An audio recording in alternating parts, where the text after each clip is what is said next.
నమస్కారం. టీసీఎన్ వార్తలకు స్వాగతం. వార్తల్లోని ముఖ్యాంశాలు.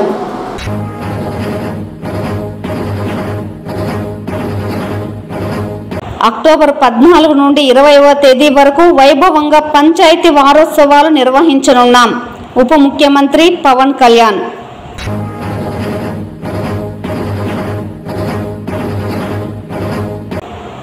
తిరుమల శ్రీవారి బ్రహ్మోత్సవాలలో భాగంగా మోహిని అవతారంలో భక్తులకు దర్శనమిచ్చిన శ్రీనివాసుడు స్వామివారిని దర్శించుకుని మొక్కులు చెల్లించుకున్న భక్తులు.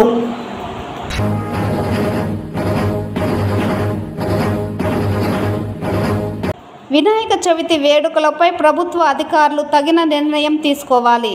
మీడియా సమావేశంలో విశ్వ హిందూ పరిషత్ జిల్లా అధ్యక్షుడు సురేందర్ రెడ్డి డిమాండ్. వార్తల్లోని వివరాలు. రాష్ట్రంలో 2024 అక్టోబర్ 14 నుండి 20 వరకు పల్లె పండుగ పంచాయతీ వారోత్సవాలు నిర్వహించడం జరుగుతుందని, ఈ కార్యక్రమంలో భాగంగా శంకుస్థాపనకు గ్రామ పంచాయతీల వారీగా, ఎమ్మెల్యేల వారీగా రోజు మ్యాప్లను సిద్ధం చేయాలని ఉప ముఖ్యమంత్రి కొణిదెల పవన్ కళ్యాణ్ జిల్లా కలెక్టర్లను ఆదేశించారు. మంగళవారం రాష్ట్ర సచివాలయం నుండి రాష్ట్ర ఉప ముఖ్యమంత్రి 2024 అక్టోబర్ 14 నుండి 20 వరకు నిర్వహించనున్న పల్లె పండుగ పంచాయతీ వారోత్సవాల కార్యక్రమ నిర్వహణపై జిల్లా కలెక్టర్లతో వీడియో కాన్ఫరెన్స్ నిర్వహించారు. ఈ వీడియో కాన్ఫరెన్స్ కు జిల్లా సచివాలయం నుండి జిల్లా collector Sumit Kumar, ZP CEO Ravikumar Naidu, PRSE Shankar Narayana, DWMA PD Ravikumar, DPO Lakshmi తదితరులు పాల్గొన్నారు.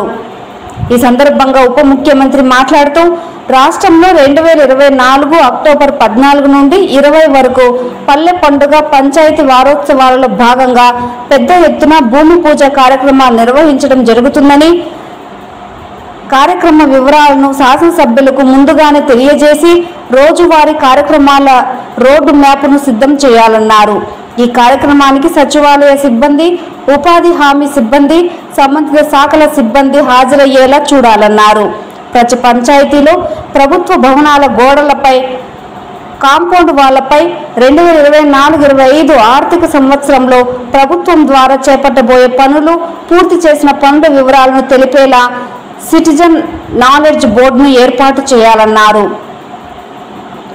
జిల్లాలో గ్రామీణ రోడ్లు, పశు సంపద అభివృద్ధి లక్ష్యంగా గ్రామీణ ప్రాంతాలలో 1356 సీసీ, 14 బీటీ రోడ్ల నిర్మాణ పనులకు మంజూరు ఉత్తర్వులు ఇవ్వడం జరిగిందని, సాంకేతిక ఉత్తర్వులు ఇవ్వడంతో పాటు జియో ట్యాగింగ్ కూడా చేయడం జరిగిందని కలెక్టర్ వివరించారు. దీంతో పాటు జిల్లాలో పశు సంపద అధికంగా ఉన్నందున అధికంగా పశువుల షెడ్లు మంజూరు చేయవలసిన ఆవశ్యకత ఉన్నదని, గ్రామీణ ప్రాంతాలలో అంగన్వాడీ భవనాల సంఖ్య పెంచవలసి ఉందని ఉప ముఖ్యమంత్రికి కలెక్టర్ వివరించారు.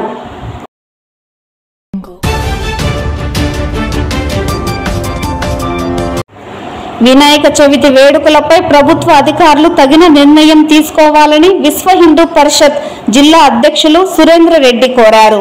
ఈ సందర్భంగా ఆయన మీడియాతో మాట్లాడుతూ, చిత్తూరు నగరంలోని కట్టమంచి చెరువులో వినాయక నిమజ్జనం చేస్తూ ఓ బాలుడు మృతి చెందిన ఘటన కలిచివేసిందన్నారు. రాష్ట్రంలో ఎక్కడా లేని విధంగా చిత్తూరులో మాత్రమే వినాయక చవితి వేడుకలను నెలల తరబడి జరుపుకుంటారన్నారు. వినాయక చవితి మొదలై 11 రోజుల పాటు పోలీసులు అనుమతి ఇవ్వాలని, తదనంతరం అనుమతులను రద్దు చేయాలని కోరారు. మున్సిపల్ అధికారులు చెరువుల వద్ద పిల్లలు వెళ్లకుండా గట్టి చర్యలు చేపట్టాలని విజ్ఞప్తి చేశారు. రానున్న రోజుల్లో ఇలాంటి ఘటన చోటు చేసుకోకుండా చవితి వేడుకలను నిర్ణీత సమయంలోనే చేసుకునేలా అవసరమైన చర్యలను అధికారులు చేపట్టాలని ఈ సందర్భంగా ఆయన డిమాండ్ చేశారు. అంటే ఆ పండగ సమయాల్లో మాత్రమే అనుమతులు ఇవ్వండి, లేకపోతే ఏమవుతుందంటే నెల పొడుగునా ఈ విధంగా చేయడం వల్ల ఏమవుతుందంటే, ఇప్పుడు ఆ 11 రోజులు అనుకోండి, మనకు కార్పొరేషన్ అధికారులు కానీ, పోలీసు అధికారులు కానీ వీళ్ళంతా అక్కడ ఉంటారు. అక్కడ ఏమైనా జరిగితే కానీ ఇమ్మీడియట్గా వాళ్ళు సేవ్ చేయడానికి అక్కడ ఉంటారు అనమాట. మరి ఎప్పుడంటే అప్పుడు చేసుకోవడం వల్ల వాళ్ళంతా ఉంటారు కదా అక్కడ. కాబట్టి దాని మూలంగానే ఈరోజు నిన్న ఆ అబ్బాయి చనిపోవడం జరిగిందనమాట. ఇంకా అదే కాకుండా ఈ చెరువుల వద్ద కూడా కొద్దిగా పటిష్ట భద్రత, అంటే ఈ కార్పొరేషన్ కార్డు ఎవరైనా ఒకరిని అపాయింట్ చేస్తే బాగుంటుంది అక్కడ. ఎందుకంటే ఎవరు లేకపోవడం వల్ల ఈ యొక్క ఈత కోసము వాటి కోసం పిల్లలు తెలియకుండా, ఇప్పుడు ఎట్లా సెలవులు కాబట్టి ఇలాంటి సంఘటనలు అనేది వాళ్ళు వెళ్ళడము, అక్కడ దూకడము, ఇంకా లోపల చనిపోవడం ఇట్లా జరుగుతుంటాయి. కాబట్టి కొద్దిగా పటిష్ట భద్రత అనేది చెరువుల దగ్గర తీసుకునే విధంగా మన మున్సిపల్ అధికారులు కూడా ఆదేశించాలని నేను కోరుకుంటున్నాను. అదేవిధంగా ఈ నిమజ్జన సమయంలో, విఘ్నేశ్వర నిమజ్జన సమయంలో వెళ్ళేటప్పుడు తల్లిదండ్రులు కూడా పిల్లలను జాగ్రత్తగా చూసుకోవాలా. అదేవిధంగా నిర్వాహకులు కూడా సరే, మండపం నిర్వాహకులు ఉంటారు కదా, వాళ్ళు కూడా పిల్లల్ని ఒక నిమజ్జన సమయంలో దూరంగా ఉంచడం కానీ ఇలాంటి చర్యలు ఖచ్చితంగా చేపట్టాలన్నమాట. ఇలాంటి భద్రతా చర్యలు లేకుంటే చాలా ఇబ్బంది. అవం శుభం తెలియని పిల్లలు పాపం తమ ప్రాణాలు కోల్పోయే పరిస్థితి వచ్చింది. కాబట్టి దయచేసి ఇక ప్రతి సంవత్సరం కూడా ప్రతి సంవత్సరం కూడా ఇలాంటి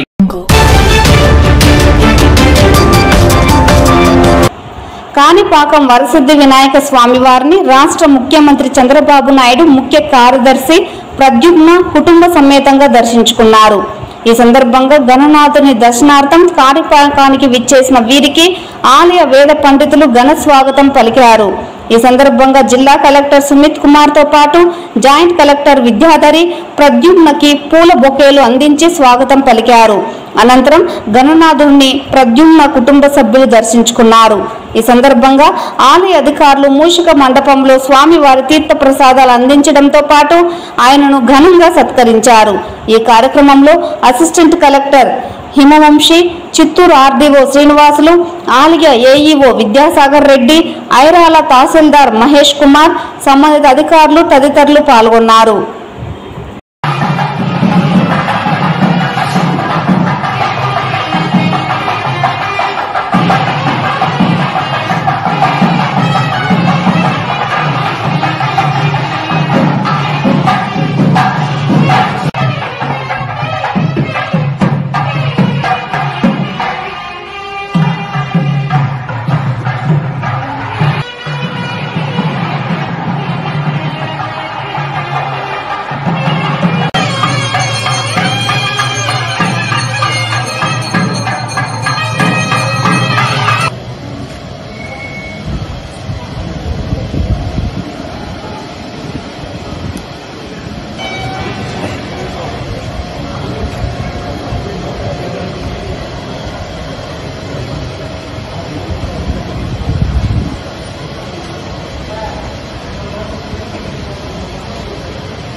సార్ ఒక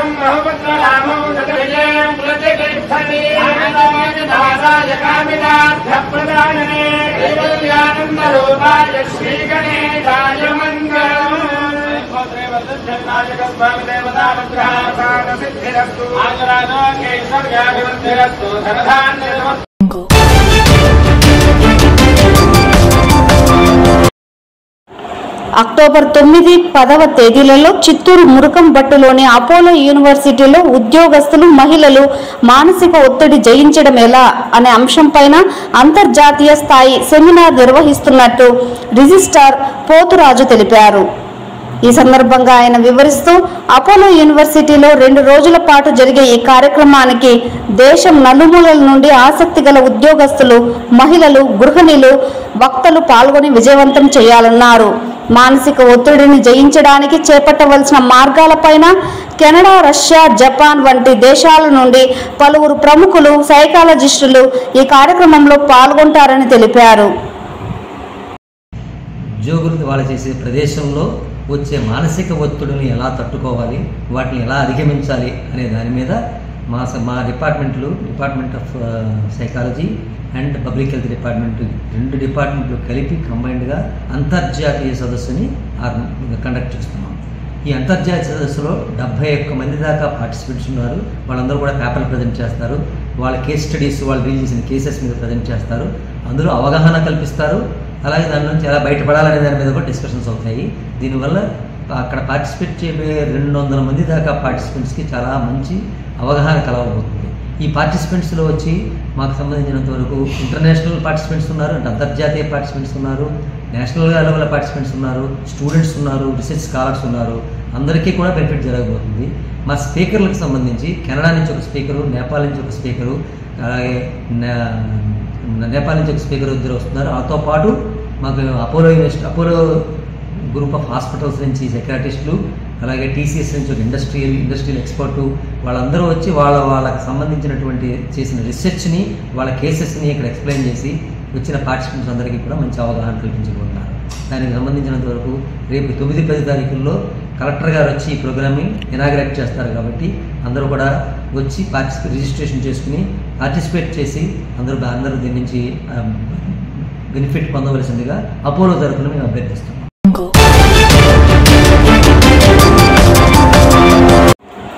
ఆన్లైన్ బెట్టింగ్ను కేంద్ర రాష్ట్ర ప్రభుత్వాలు బ్యాన్ చేయాలని సిపిఐ జిల్లా కార్యదర్శి నాగరాజు డిమాండ్ చేశారు. ఈ సందర్భంగా ఆయన మీడియాతో మాట్లాడుతూ ఆన్లైన్ బెట్టింగ్ ద్వారా ఎందరో జీవితాలు నాశనం అయిపోతున్నాయన్నారు. దీనికి నిదర్శనం జీడి నెల్లూరులో ఒకే కుటుంబానికి చెందిన 3 మృతి చెందగా ఒకరు కొన ఊపిరితో కొట్టుమిట్టాడుతున్నారన్నారు. కేంద్ర ప్రభుత్వాలు ఉపేక్షించకుండా ఆన్లైన్ బెట్టింగ్ విధానాన్ని పూర్తిగా దేశంలో బ్యాన్ చేయాలని డిమాండ్ చేశారు. కంట్రోల్ చేయడంలో ఇటు పోలీసు అధికారులు కానీ ప్రభుత్వ యంత్రాంగాన్ని చొరవ చూపడం లేదనేసి భారత కమ్యూనిస్ట్ పార్టీగా నేను చెప్పదలుచుకున్నాను. దీనికి ఉదాహరణ ఏమంటే గతంలో చాలామంది చనిపోతున్నారు, కానీ అది వెలుగులోకి రాలా. మొన్న జరిగినటువంటి బెట్టింగ్ ఆన్లైన్ బెట్టింగ్లో 4 కుటుంబ సభ్యులు మొత్తం కూడా ఆ అప్పుల బాధలు తట్టుకోలేక, ఆ డబ్బులు తీర్చలేక ఈ బెట్టింగ్ల ద్వారా వాళ్ళు ఆటాడి దాన్ని చాలామంది కూడా వాళ్ళ యొక్క కుటుంబాలు సర్వనాశనం చేసుకుంటున్నారంటే ఎంత బాధాకరం. ఒకసారి ఈ ప్రభుత్వం, అదేవిధంగా రాష్ట్రంలో ఉన్నటువంటి రాష్ట్ర ప్రభుత్వం, కేంద్ర ప్రభుత్వం కూడా దీన్ని ఆలోచించాలా. లేకపోతే భవిష్యత్తులో ఇలాంటి మరణాలు ఎన్నో అవుతాయి. దీనికంతా కూడా ప్రభుత్వ కారణం అవుతుంది. కూడా ఈ మరణాలకంతా కూడా కేంద్ర ప్రభుత్వం, రాష్ట్ర ప్రభుత్వం కారకులు అవుతారనేసి కూడా ఈ సందర్భంగా సిపిఐ గారు చెప్పదలుచుకున్నా. ఈ రాష్ట్రంలో సైబర్ క్రైమ్లు అనేసి పోలీస్ స్టేషన్లు చాలా పెడుతున్నారు. ఈ సైబర్ క్రైమ్ ఉన్నప్పటికీ కూడా ఇలాంటి ఆన్లైన్ బెట్టింగ్ కార్యక్రమం జరుగుతుంటే దాన్ని కట్టడి చేయలేదనేసి కూడా సిపిఐగా ఈ ప్రభుత్వాన్ని ప్రశ్నిస్తున్నా. కాబట్టి రానున్నటువంటి కాలంలో ఈ యొక్క ఆన్లైన్ బెట్టింగ్ కార్యక్రమం వెంటనే దాన్ని బంద్ చేయాలా, లేకపోతే మరిన్ని ప్రాణాలు గాలిలో కలిసిపోయే ప్రమాదాలు ఉంటాయండి. కాబట్టి ఈ యొక్క మానవతా దృక్పథంతో ప్రాణాలు పోతే ఆ కుటుంబాలు సర్వనాశనం రోడ్డున పడుతుంది. ఈ కుటుంబమే మొత్తం కూడా 4 చనిపోయారు, ఒక్కరు మాత్రం ఏదో వాళ్ళు పణ ఊపిరితో ఊసలాడుతూ ఉంది. అలాంటి పరిస్థితుల్లో ఆన్లైన్ బెట్టింగ్ సంబంధించినటువంటి దాన్ని ఎందుకు మీరు కట్టడి చేయలేదు, కట్టడి చేయాల్సిన అవసరం మీకు ఉందా లేదా అనేది భారత కమ్యూనిస్ట్ పార్టీగా ప్రశ్నిస్తోంది. ఇప్పటికైనా ఈ యొక్క పోలీసు ఉన్నతాధికారులు, ప్రభుత్వం, కేంద్రంలోని పోలీసు ఉన్నతాధికారులు, ప్రభుత్వం కూడా దీనిపైన దృష్టి సారించి ఈ ఆన్లైన్ బెట్టింగ్ కార్యక్రమాన్ని బందీ చేసే విధంగా ఛాలెంజ్ కూడా ప్రభుత్వాలని మేము డిమాండ్ చేస్తున్నాం.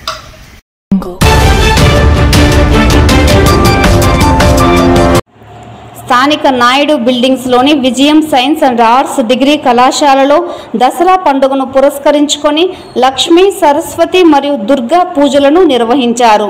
విద్యార్థులు సాంప్రదాయ దుస్తులతో విద్యార్థినులు నవదుర్గ వేషధారణలు ధరించి సంబరాలు చేసుకున్నారు.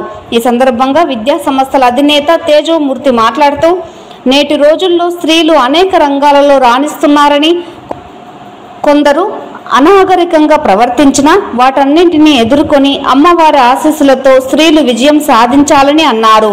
విద్యా సంస్థల కార్యనిర్వహణ అధికారి శైలజామూర్తి మాట్లాడుతూ ముందుగా విద్యార్థులకు, తల్లిదండ్రులకు మరియు శ్రేయోభిలాషులకు విజయదశమి శుభాకాంక్షలు తెలిపారు. హిందువుల ముఖ్యమైన పండుగ విజయదశమి అని అశ్వయుజ శుద్ధ పాడ్యమి నుండి అశ్వయుజ శుద్ధ నవమి వరకు 9 రోజులు దేవి నవరాత్రుల 10వ రోజు విజయదశమి కలిసి దసరా, దీనినే నవరాత్రి అంటారని తెలిపారు. ఈ కార్యక్రమంలో విద్యార్థులు, అధ్యాపకులు పాల్గొని విజయవంతం చేశారు. 3 కళ్ళు 4 చేతులతో ఎరుపు రంగు కలిగి ఉంటుంది. భిక్షాందేహి కృపావలంబనం కరి మాతా పూర్ణేశ్వరి అని ప్రార్థిస్తూ ఈ రోజున ఆది పరాశక్తిని అన్నపూర్ణాదేవిగా అలంకరించి ఆరాధిస్తారు. అందరికీ శుభోదయం. నా పేరు నిఖిత. ముందుగా కథకు వెళ్లే ముందు అందరూ చెప్పుకోండి గోవింద అని.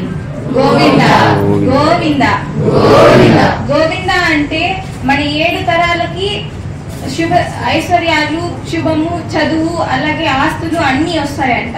కాబట్టి మీకు వీలైనంత వరకు ఓం నమో నారాయణ లేకపోతే గోవింద అని పలకండి. ముందుగా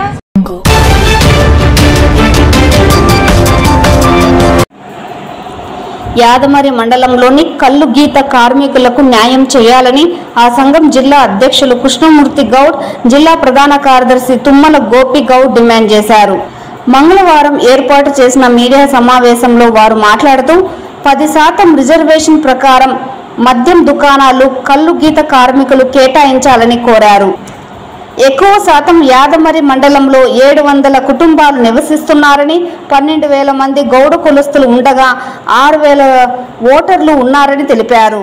ప్రస్తుతం జీవనాధారం లేక చాలా ఇబ్బందులు పడుతున్నారని, ఈడిగ కులస్తులకు సహకరించి మండలానికి ఒక దుకాణం కేటాయించాలని కోరారు. ఈ సమావేశంలో యాదమరి మండల అధ్యక్షుడు వెంకటేష్, ప్రధాన కార్యదర్శి లోకేష్, తెలుగునాడు కల్లు గీత సంఘం అధ్యక్షుడు జగదీష్ తదితరులు పాల్గొన్నారు. కుటుంబ సభ్యులకు మేము విన్నవించుకున్నాముగా ముఖ్యమంత్రి నారా చంద్రబాబు నాయుడు 10 షాపులు ఇస్తానని చిత్తూరు డిస్టిక్ ఇచ్చినారు. అది ఎక్కడ ఎంతవరకు కేటాయించలేదు. ఆ షాపులు ఎక్కడెక్కడ ఇస్తారనేది మాకు తెలియకుండా మేము బాధలు పడుతున్నాం. చిత్తూరు జిల్లాలోనే పూతలపట్టు నియోజకవర్గంలో యాదమరి మండలం దాదాపు 700 కుటుంబాలు, 12,000 మంది జనాభా, 6,000 ఓటర్స్ ఉన్నారు. మా మండలానికి ఒక షాప్ కేటాయించి మండల ఈడు కుటుంబాలను ఆదుకోవాలని కోరుతున్నాము. ముఖ్యంగా యాదమరి మండలంలోనే చాలా కుటుంబాలు కల్లు గీతపై ఆధారపడి ఉన్నారు. ఆ కల్లు గీత లేకుండా అమ్ముకోవడానికి లేకుండా కూడా బాధపడుతున్నారు. దానివల్ల ముఖ్యమంత్రి గారు స్పందించి జిల్లాలోనే మన ఈడు కుటుంబస్తులకి న్యాయం చేయాలని కోరుతున్నాం. ఈ ముఖ్యమంత్రి గారు ఈ విషయం తెలుసుకొని మాకు తగు న్యాయం చేయాలి. కల్లు గీత పైన చాలా కుటుంబాలు ఆధారపడి ఉన్నది. ఆ కల్లు గీత పైన ఆధారపడి కూడా ఏమి ఆదాయం లేకుండా, జీవనోపాధి లేకుండా చాలామంది రోడ్డును అవుతున్నారు. ఈ వైన్ షాపుల వలన 10% ఇచ్చిన దానివల్ల అందరికీ న్యాయం జరుగుతుందని ఆశిస్తున్నాం. గతంలో చంద్రబాబు నాయుడు గారు ప్రతి మీటింగ్లో కూడా 10% హామీ ఇచ్చినారు, మాకు ఇస్తానని కల్లు గీత కార్మికులకు. ఇంతవరకు దానిపైన స్పందన లేదు. దానికి తగినట్టుగా మాకు న్యాయం చేయాలని కోరుతున్నాం.